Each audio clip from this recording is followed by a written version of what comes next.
Na manhã em que meu gerente me disse para não sair do meu papel, finalmente entendi qual era, de fato, o meu lugar naquela empresa depois de 11 anos. E também percebi outra coisa: que algumas empresas só reconhecem o valor de uma mulher discreta no momento em que ela sai pela porta e leva consigo tudo aquilo que mantinha funcionando. Meu nome é Eleanor Whitcomb. Tenho 34 anos e passei quase uma década mantendo o coração de uma das maiores empresas de logística de cadeia fria de Wellington, funcionando madrugada após madrugada. Eu era engenheira sênior de confiabilidade de sistemas na Harbour Line Freight Solutions, o tipo de empresa que transportava frutos do mar congelados da Ilha Sul para Singapura e produtos farmacêuticos do aeroporto de Auckland para clínicas em todo o Pacífico.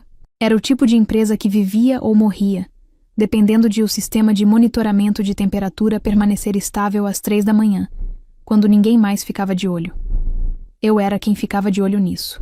Entrei na Harbour Line logo após concluir meu mestrado na Universidade Victoria, numa época em que a empresa ainda operava em um galpão com telhado de zinco em Petone, e todo o departamento de TI era formado por mim, um homem chamado Hamish, que estava há 3 meses da aposentadoria, e um rack de servidores com um leve cheiro de mofo.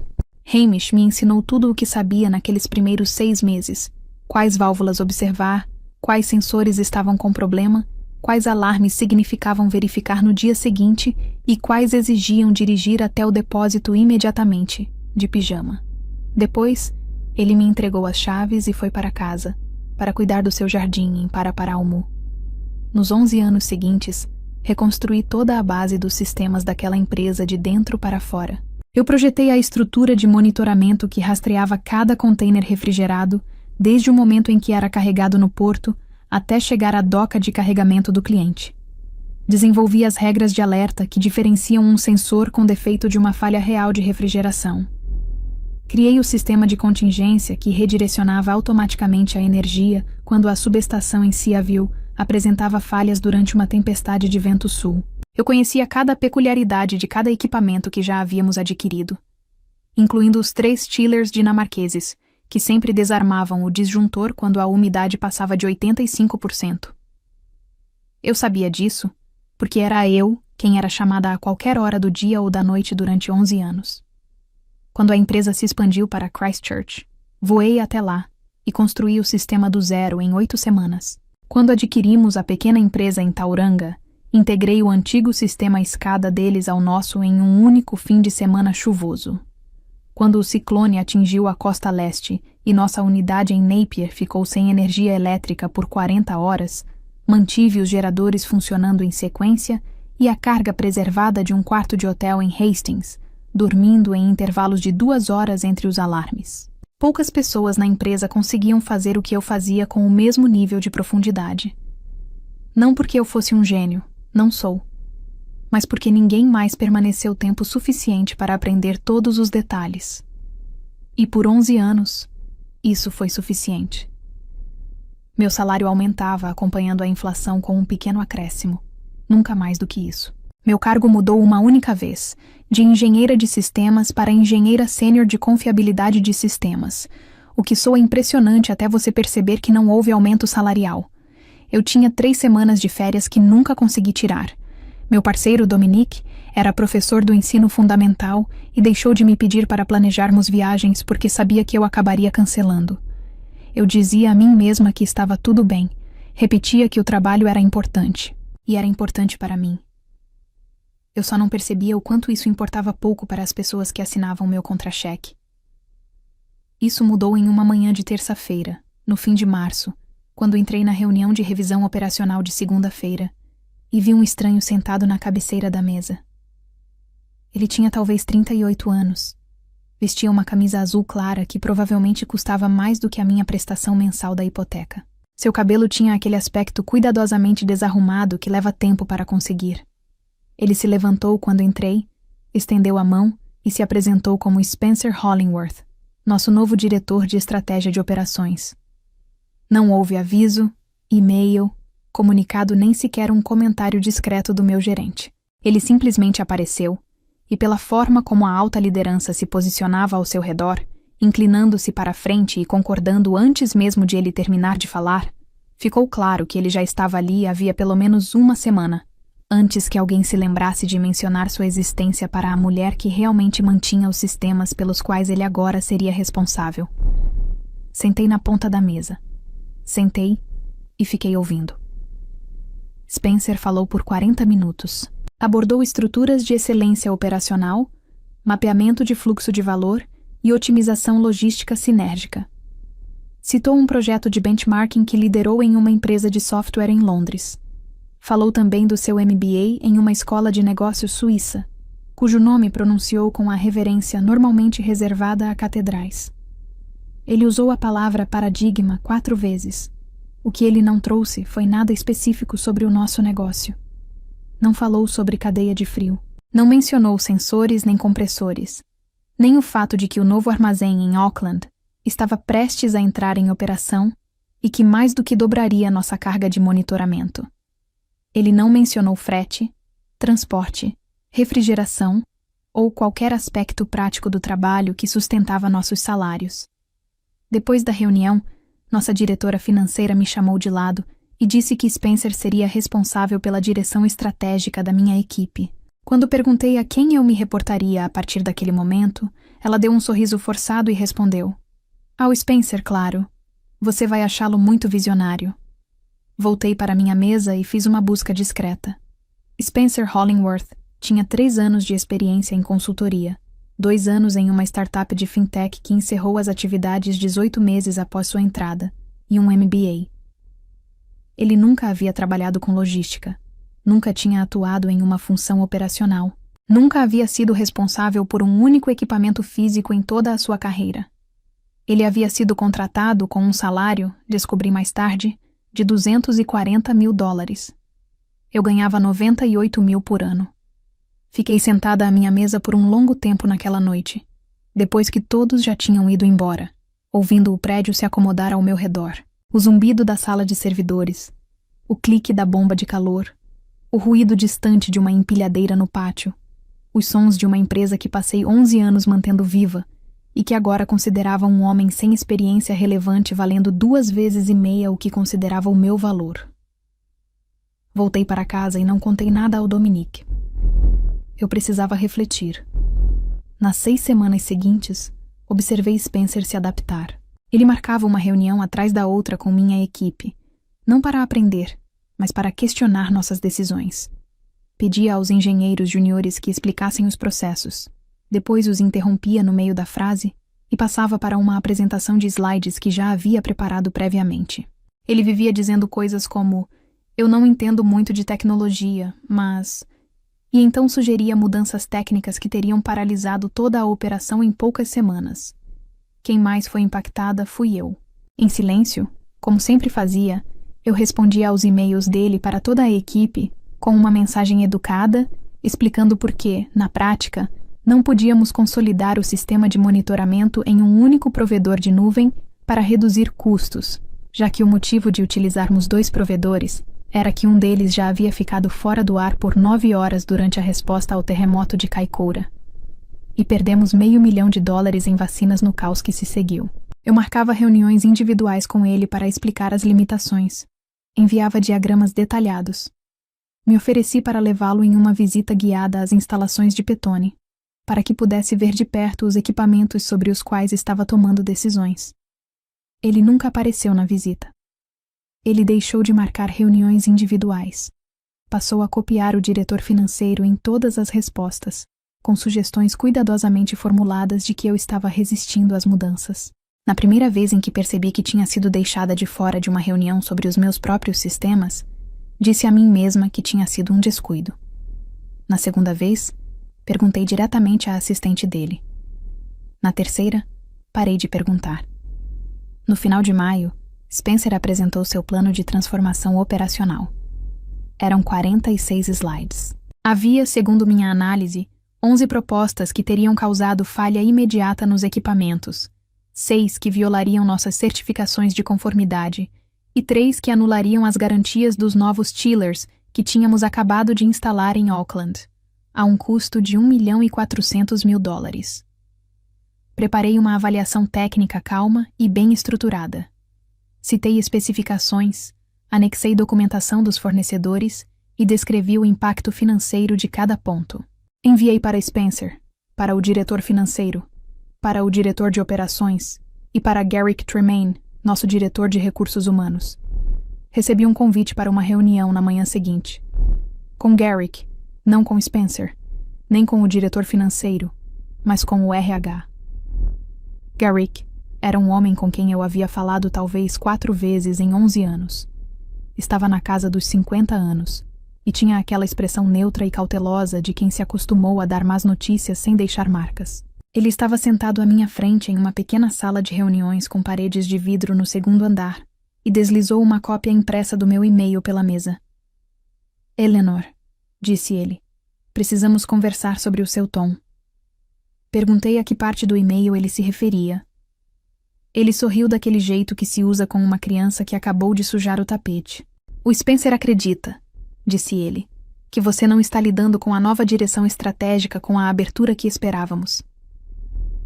Ele está preocupado com a sua postura em relação ao trabalho em equipe. Perguntei se alguém havia analisado o conteúdo técnico da avaliação. O sorriso de Garrick permaneceu o mesmo. Eleanor, disse ele, acho que você precisa entender melhor a sua posição aqui.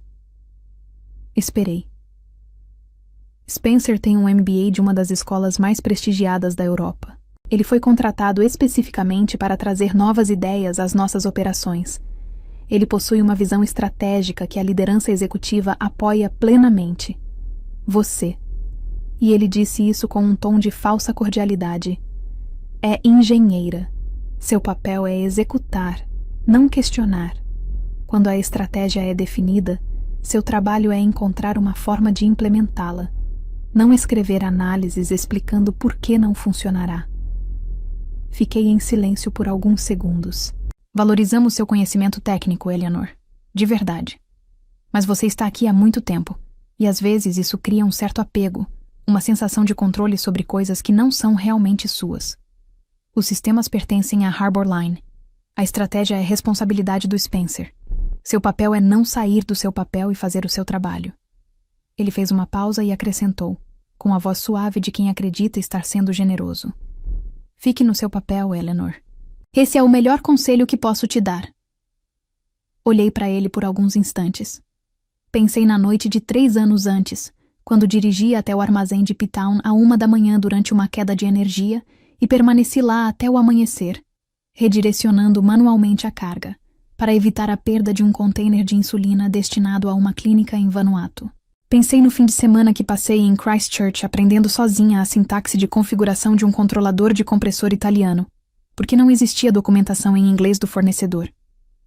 Pensei no meu parceiro, que não me via em uma manhã de sábado havia 4 anos, porque sempre surgia algum problema.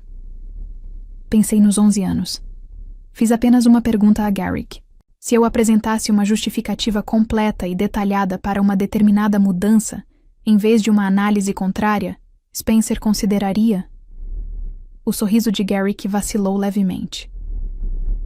Se você conseguir justificar suas propostas dentro da estrutura estratégica, tenho certeza de que serão consideradas. Dentro da estrutura do Spencer. Dentro da estrutura da empresa, Eleanor. Assenti. Organizei minhas coisas sem pressa. Agradeci pelo tempo dele. Saí da sala de reuniões, passei pela copa, pela fileira de escritórios de vidro e voltei para minha mesa. Sentei. Abri um novo e-mail. Escrevi 4 frases. Em seguida, enviei para o CEO, para o COO, para o CFO, para Spencer Hollingworth e para Garrick Tremaine. Enviei uma cópia para o responsável por cada equipe operacional que dependia dos meus sistemas, incluindo os supervisores do turno da noite em Picton, Auckland, Christchurch e Tauranga. O e-mail dizia: com efeito imediato, estou me desligando do meu cargo na Harbor Line Freight Solutions. Meu desligamento seguirá os termos de aviso prévio previstos em contrato, porém estarei afastada das atividades a partir de hoje. Qualquer comunicação futura deverá ser encaminhada para o meu e-mail pessoal informado abaixo. Toda a documentação operacional está nos locais que já foram previamente indicados à minha equipe. Fechei o laptop. Guardei a pequena caixa com itens pessoais que mantinha na mesa. Uma foto emoldurada de Dominique e eu na base da geleira Franz Joseph. Uma caneca lascada do Wellington Phoenix e a caneta tinteiro que minha avó me deu quando me formei. Saí pelo saguão principal. Acenei para a recepcionista, uma jovem chamada Mariana, que sempre lembrava do meu pedido de café. Caminhei para fora, em uma tarde fria e cinzenta em Wellington, e segui até o ponto de ônibus. Eu não tinha planos. Não tinha outro emprego garantido. Tinha 3 semanas de férias acumuladas que nunca tiraria. Tinha uma hipoteca, um gato e um companheiro que iria se perguntar por que eu estava em casa às 15 horas. Pela primeira vez em 11 anos, eu não carregava um pager. Sentei no ônibus, observei o porto pela janela e senti algo que não experimentava há muito tempo. Não era exatamente alívio. Ainda não. Era algo mais silencioso. Uma espécie de tranquilidade, como se um ruído constante que acompanhava minha vida há tanto tempo finalmente tivesse cessado. Eu estava em casa havia pouco mais de 40 minutos quando meu telefone começou a tocar. A primeira ligação era do Spencer. Recusei. A segunda era do diretor financeiro. Recusei também. A terceira vinha de um número desconhecido. Recusei. Enquanto a água esquentava, meu telefone já havia tocado 11 vezes. Eu tinha recebido 23 e-mails. O gato, percebendo que tinha algo diferente naquele dia, subiu na bancada da cozinha e ficou me observando com aquela expressão desconfiada que os gatos costumam ter quando seus humanos saem da rotina. Na 4ª vez que o número desconhecido ligou, resolvi atender.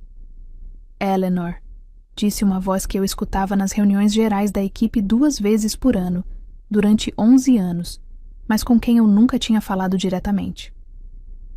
Aqui é Whitfield Dunbar. Sou o CEO. Gostaria muito de falar com você. Eu disse a ele que não fazia mais parte da Harbor Line. Entendo, respondeu ele. Não estou ligando por isso. Estou no escritório neste momento e gostaria de saber se você estaria disponível para conversarmos ainda hoje. Posso enviar um carro para buscá-la, ou podemos nos encontrar em um local que seja conveniente para você.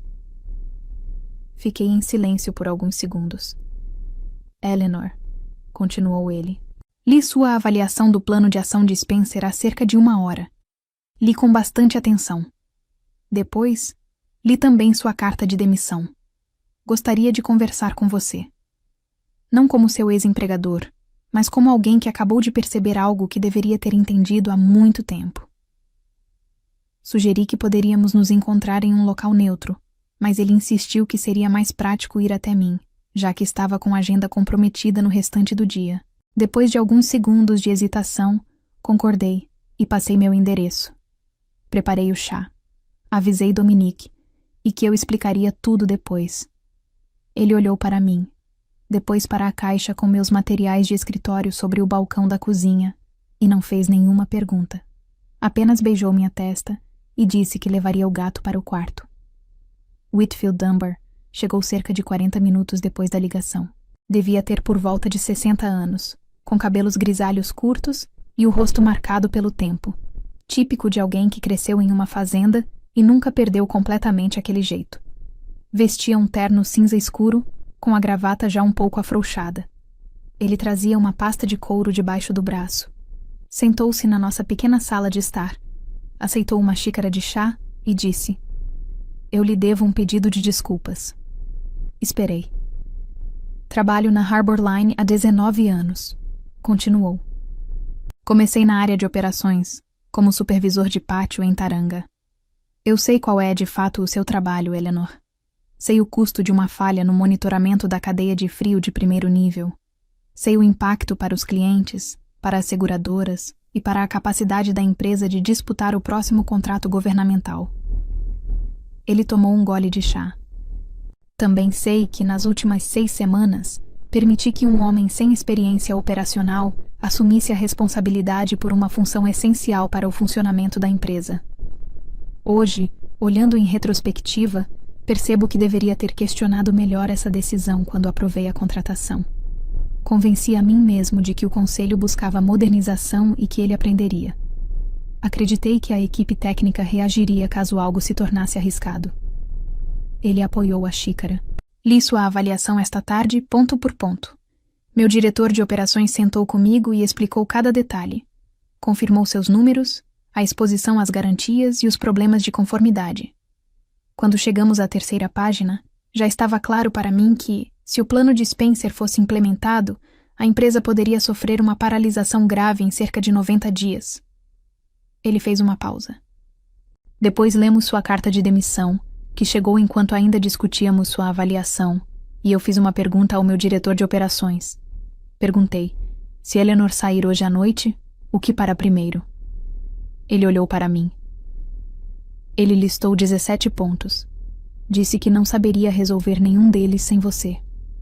Disse que você é a pessoa com mais conhecimento acumulado nesses sistemas. Explicou que a unidade de Auckland depende atualmente de regras de alerta que você domina completamente. Comentou que os contratos da Pacific Medical têm auditorias de conformidade programadas para junho e que a documentação foi estruturada em um formato que você desenvolveu. Ele fez uma pausa e disse em tom baixo: a operação ficaria altamente comprometida sem ela no curto prazo. Olhei para aquele homem, responsável por uma empresa que me pagava 98 mil por ano, enquanto destinava 240 mil a alguém de fora que simplesmente ignorava o meu trabalho, e fiz uma pergunta. O que o senhor espera que eu faça, Sr. Dunbar?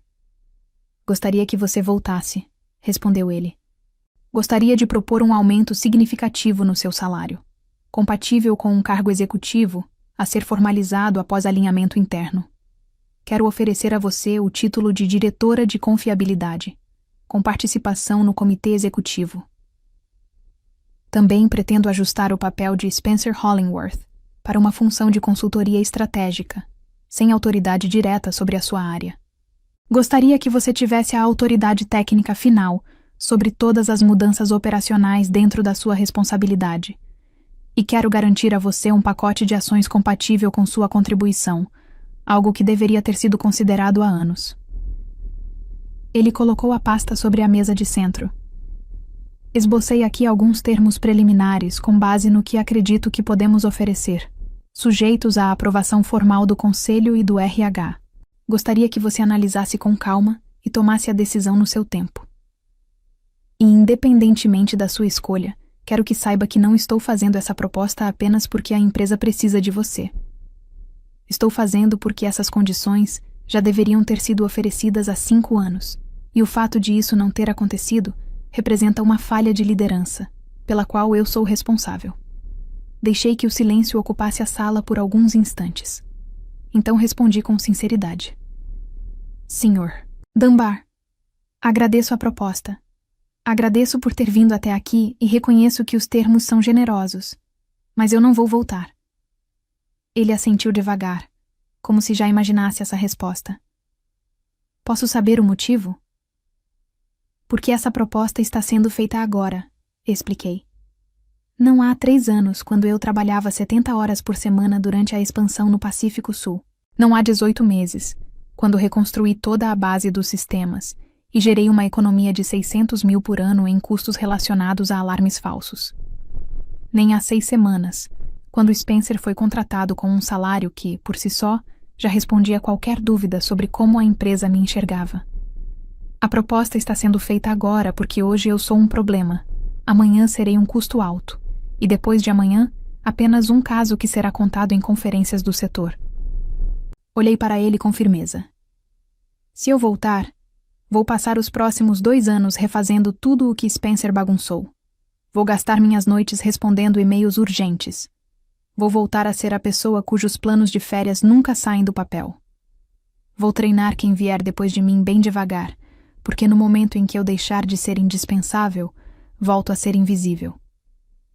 Esse é o padrão da empresa. Eu sei disso porque faço parte dele. Ele permaneceu em silêncio por alguns instantes. E se eu assumisse por escrito o compromisso de mudar esse padrão? Você não pode, respondi com calma. Não porque não queira. Eu acredito que queira. Mas esse padrão não depende só de você. Isso está no diretor financeiro que decidiu que eu não merecia uma contraproposta quando pedi aumento em 2022. Está na diretora de RH que me disse para não sair do meu papel hoje pela manhã. Está em cada líder sênior que olhou o currículo do Spencer e viu um igual. E olhou o meu e viu apenas alguém para executar. Você pode até alterar o organograma, mas não pode mudar a forma como essas pessoas me enxergam. Respirei fundo. Tenho 34 anos, e o Sr. Dunbar. Se eu ficar, terei 54 quando me aposentar aqui. E nesse momento, alguém vai me entregar um cartão e outra empresa vai contratar um Spencer para me substituir. Prefiro dedicar os próximos 20 anos construindo algo novo em outro lugar. Ele pensou por alguns segundos. Concordou com a cabeça. Pegou a pasta e se levantou. Respeito isso, disse. Mais do que consigo colocar em palavras. Posso te pedir um favor? Esperei. Você aceitaria trabalhar conosco por 2 semanas, em formato de contrato, com o valor que você definir, apenas para fazer a transição para quem for contratado? Não para resolver tudo, mas para dar uma chance à equipe. Existem pessoas nessas clínicas do Pacífico que dependem da chegada dessas vacinas sem tratamento prévio. Pensei nisso. Nas enfermeiras de plantão em Vanuatu, que eu nunca conheci, mas cujo trabalho eu sustentava em silêncio há anos. 2 semanas, respondi. Nem um dia a mais, e eu defino o valor. Podemos trabalhar com o valor que você considerar justo dentro de um contrato emergencial, disse ele. Falei o número. Era, pelos meus cálculos, um valor compatível com o nível de responsabilidade que eu vinha assumindo. Ele não hesitou. Combinado, respondeu. Obrigada, Eleanor. Ele foi embora. Dominic saiu do quarto com o gato no colo. Olhou para mim e para a pasta de couro que ainda estava sobre a mesa de centro, onde Whitfield Dunbar havia deixado, e perguntou: chá? Assenti. E então, pela primeira vez em muito tempo, sentei no sofá da minha sala no meio da tarde e simplesmente não fiz nada. As 2 semanas passaram rápido. Trabalhei de casa, no meu ritmo, cobrando por hora. Spencer foi transferido para uma área de projetos especiais, sem qualquer poder operacional. Ele pediu demissão poucas semanas depois e aceitou um cargo em uma empresa de private equity em Sydney. Garrick Tremaine continuou na função por mais 5 meses, antes de ser substituído de forma discreta. Nas semanas seguintes, recebi algumas propostas de trabalho depois que meu perfil no LinkedIn ficou público. 2 vieram de concorrentes da Harbour Line. A terceira foi de uma pequena consultoria de engenharia em Wellington, que atuava em infraestrutura crítica para hospitais e serviços de emergência em todo o país. Eles me ofereceram sociedade. Eu aceitei. Estou lá há 2 anos. A Harbour Line não quebrou. Eles conseguiram concluir a fase de comissionamento da unidade de Auckland, com estouros relevantes de orçamento. Perderam um contrato médico importante no Pacífico durante a auditoria de junho, quando a documentação de conformidade não foi recuperada corretamente. A empresa apresentou uma queda perceptível de desempenho no trimestre seguinte, e um investidor relevante solicitou publicamente mudanças na equipe executiva. Whitfield Dunbar se aposentou no ano seguinte por decisão própria e foi substituído por uma mulher que cresceu na área de operações da divisão australiana da empresa. Penso com frequência no meu período na Harbour Line. Não com ressentimento. Não era exatamente alívio. Ressentimento é um peso que se carrega por causa do passado, e tenho coisas melhores para fazer com minha energia. Mas com uma clareza útil. Há coisas que eu gostaria de ter entendido quando tinha 23 anos, e Hamish me entregou as chaves daquela sala de servidores em Petone. Gostaria de ter percebido que existe uma diferença entre ser valorizado e ser necessário. Uma empresa pode precisar muito de você e, ainda assim, não reconhecer o seu valor. E é nesse espaço entre essas 2 coisas que muitas carreiras se perdem em silêncio. Gostaria de ter entendido que lealdade não é um contrato. É algo que se oferece. E só faz sentido oferecer a quem reconhece isso. Gostaria de ter percebido que as pessoas que dizem para você ficar no seu lugar normalmente são as mesmas que, sem dizer nada, preferem que seu caminho seja mais limitado. Gostaria de ter entendido que pedir aquilo que você vale não é arrogância, é informação. Mostra claramente para quem você está trabalhando. A resposta pode não ser fácil, mas é melhor recebê-la cedo. Gostaria de ter compreendido que a competência silenciosa de mulheres em áreas técnicas é um dos ativos mais subestimados no mundo corporativo atual, e que o custo dessa subestimação não recai sobre quem decide sair, mas sobre clientes, pacientes, cargas, sistemas e sobre pequenas falhas que viram grandes problemas nas horas mais críticas, quando ninguém está por perto.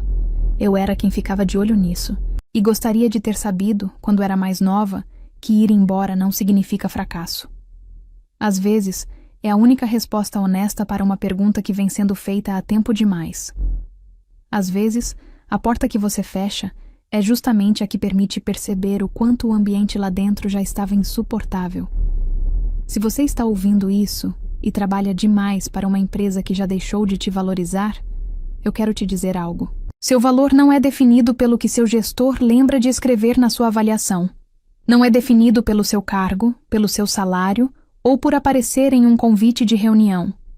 O sucesso se mede pelo que deixaria de funcionar se você não estivesse ali, pelo que você construiu que não existiria sem você, pela tranquilidade que você leva para ambientes onde todo mundo está em pânico. As pessoas certas percebem isso enquanto você ainda está presente. Se quem está ao seu redor só percebe quando você está saindo, isso não significa que você falhou. Significa que eles falharam em perceber. Você não precisa ficar para ensinar isso. Pode seguir em frente e deixar que aprendam sozinhos. Hoje trabalho em um pequeno escritório acima de um café na Rua Cuba. Somos 4 na consultoria, temos bastante trabalho e somos bem remunerados, e eu tiro todas as minhas férias. Dominique e eu fomos para Cathleen's no verão passado por 10 dias, e eu não olhei o celular nenhuma vez. O gato finalmente me perdoou pelos anos de noites mal dormidas. Tenho 36 anos, estou no auge da minha carreira e, pela primeira vez em muito tempo, sei exatamente o meu valor. Fique no seu lugar. Garrick me disse em uma terça-feira cinzenta de março. E eu fiquei. Só não percebi naquele momento que a minha carreira estava seguindo em uma direção completamente diferente. Muitas pessoas passam anos acreditando que esforço e competência são suficientes para garantir reconhecimento, mas ignoram um detalhe silencioso. Sistemas não valorizam pessoas, apenas resultados visíveis. Eleanor não foi ignorada por falta de capacidade, mas porque sua eficiência tornava tudo parecer fácil. E quando algo parece fácil, deixa de ser valorizado. O mais perigoso não é ser subestimado, é se acostumar com isso. Porque, nesse momento, você começa a negociar seu próprio valor para se encaixar em estruturas que nunca foram feitas para reconhecer você. A verdadeira virada não foi quando ela saiu.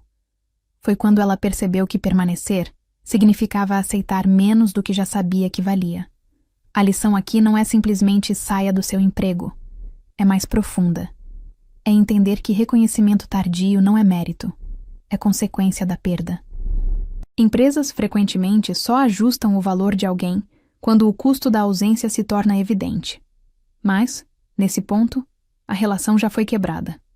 Esperar ser reconhecido depois de anos de entrega silenciosa é apostar que o sistema vai se corrigir sozinho, e quase nunca se corrige.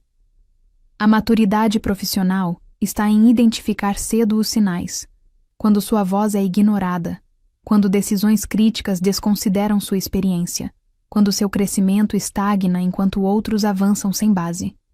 Saber sair não é fraqueza, é estratégia, porque ficar, às vezes, é o verdadeiro risco. Agora me diz, se você tivesse o controle total da situação, teria tentado mudar a estrutura por dentro? Ou reconheceria que algumas estruturas não foram feitas para mudar? E se você estivesse no lugar da Eleanor, teria aceitado a proposta do CEO ou também teria ido embora mesmo com tudo finalmente sendo reconhecido? Escreve aqui nos comentários. Eu quero muito saber.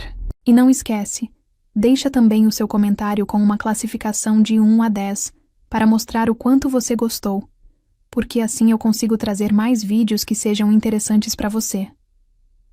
Se esse tipo de história te fez pensar diferente, deixa o like e se inscreve no canal. Porque aqui você não só escuta histórias, você começa a enxergar o que sempre esteve por trás delas. Se você chegou até aqui, já entendeu. Essa história não é só sobre trabalho, é sobre valor.